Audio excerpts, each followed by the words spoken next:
funny way. We are in a new chapter with expert in history, Montserrat Guzman. What do you have to say about the Mendel's life, Montserrat?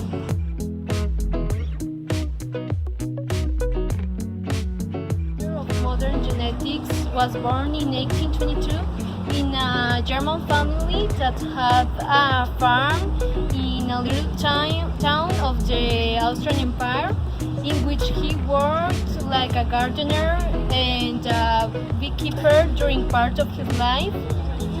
He didn't finish his studies because his family was very humble, so he became a friar. In the monastery, he knew a man called Nach, who did permission to him to investigate the variation of the plants. He found very interesting the change of the plants of the pea plants when was crossed few times. Also, he talked with some beekeepers about the Jan distortion hypothesis. He believed that with this hypothesis he can prove his story about the inheritance.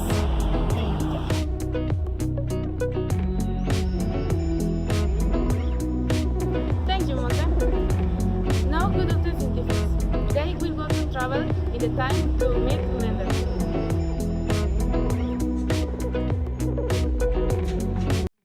Are you ready? Yes!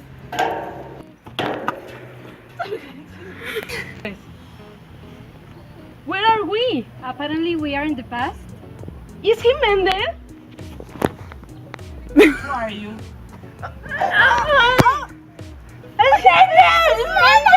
Who are you? We are your fans. Hello, Hi. Mendel. It's a pleasure to meet you. Me too. What? But what do you want me here? It's because we hear about some of your experiments that you did in the past, and we are here to know how you did that. Well, I will explain you, but we are going to go to this place. Okay. I want that you meet all this place because it's important to me, this area, because have all the things that I need to work in all my experiments. So this is like your home. Yeah, this is the best place in my life, and I want that you know who it's from. So Mendel, can we make you some questions about your experiments and stuff like you did in the past, or with the bees and the plants? Yes, I can. Don't worry about it. Well, first, I was investigating about your experiments, and I found that in 1856, you started studying the inheritance of 7 different characteristics in bees. So, is that correct? Yes, you are in the correct answer, but I focuses in 4 things like the age, the color of the flower, of some flowers, the color of the seed, and the shape of the seed.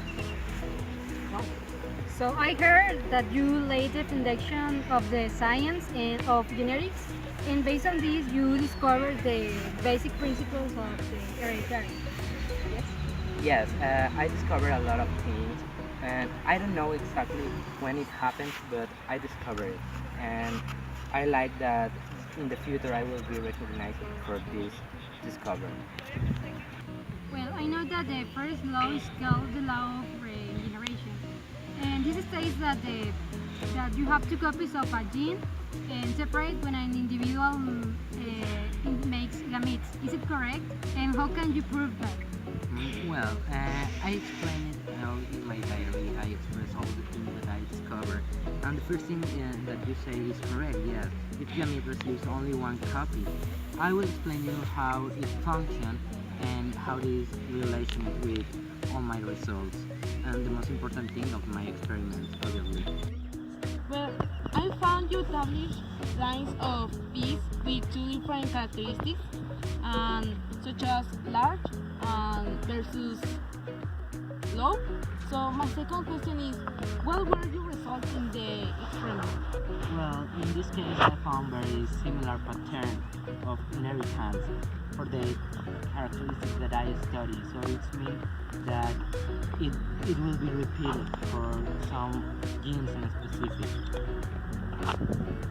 Okay, so you have a second law that is very important. It's called the law of integrity. You cross plants of traits. The two traits are involved in this process are called the hybrid cross, right? Right. Well, you cross the tall plants that had green pods with the breeding short plants that had yellow pods to produce F1 generation. How do you decide? Well, when two unique factors responsible for a single characteristics are present in a single individual. So in this part, the most important thing is that the genes can affect in a future, not in the second generation. It will happen in around 2 or 3 generations more. One factor is the dominant, which is other recessive. So it means that while I have a dominant and a recessive, it will change with the time, with the future, because the combination will be different. As you see in this part, I can explain you better. In this part, you can see that the combination will be changed because we have another type of gametes. Okay, so I see here that you have homozygous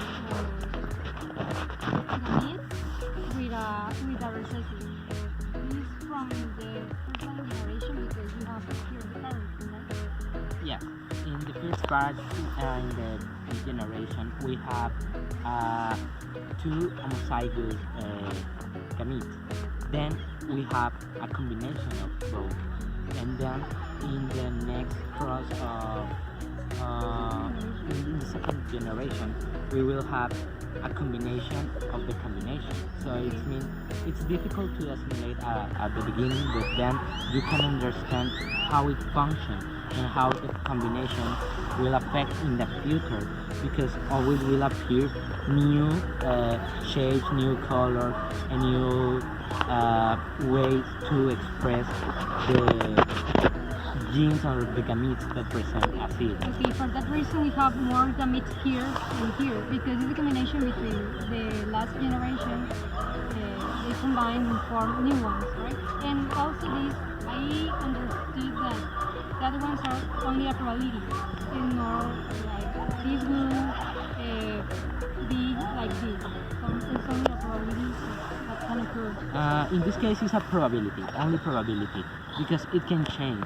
As you can see, we have different options, and maybe in a future I will not have the 16 future generation. Maybe I will have 4, but all is probability. The combination can affect to have the same characteristic always, or to have different characteristics. So it means that with the future we will have different results in base of the probability. Thank you. That's incredible. It's amazing. Interesting.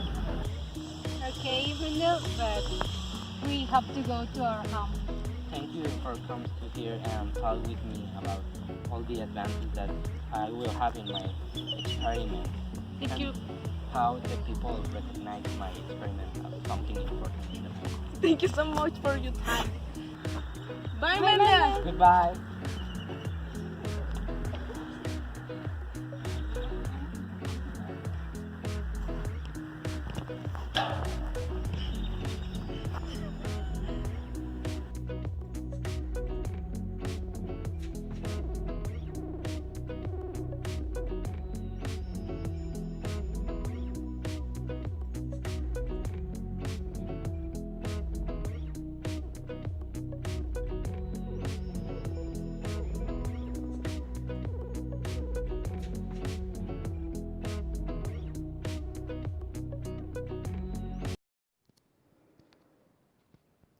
My knowledge is science and gardening let me study the peas for two main reasons. One, if had in the market a wide variety of peas of different shapes and color that could be easily identified and analyzed. The second one is that peas can self-pollinate. A single pea can give rise to other identicals to it, or cross by cross-pollination.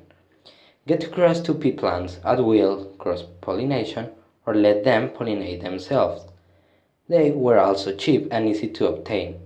They took up little space, had a short generation time, and produced many descendants.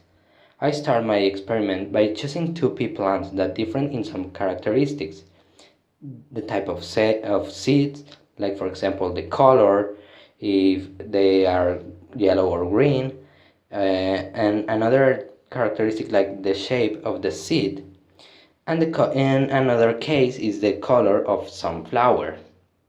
In this way, it was possible to combine different varieties that showed phenotypic differences. As a result of crossing of plants with yellow and green seeds produce plants that produce nothing more than yellow sweet seeds, hereditary pattern that was repeated when crossing pea plants that differed in other characteristics to the phenotype that appeared called dominant, and the another one is recessive. In the first case, the yellow color was dominant, while the green color was recessive. In my opinion, the peas were a very suitable research material for the study I wanted to carry out. I designed my experiment very carefully. I collect a lot of data and I used mathematical analysis to show that the results obtained were consistent with their hypothesis, and in this case it will function with the probability. So, in general, with the study of this type of plants and the work with the pea plants helped me to understand how function the hereditary information, genetic information in the future generations of the plants. It was very interesting. The Mendel's life was very important for the science world. It's everything for today. See you later in another chapter of Science TV. Bye!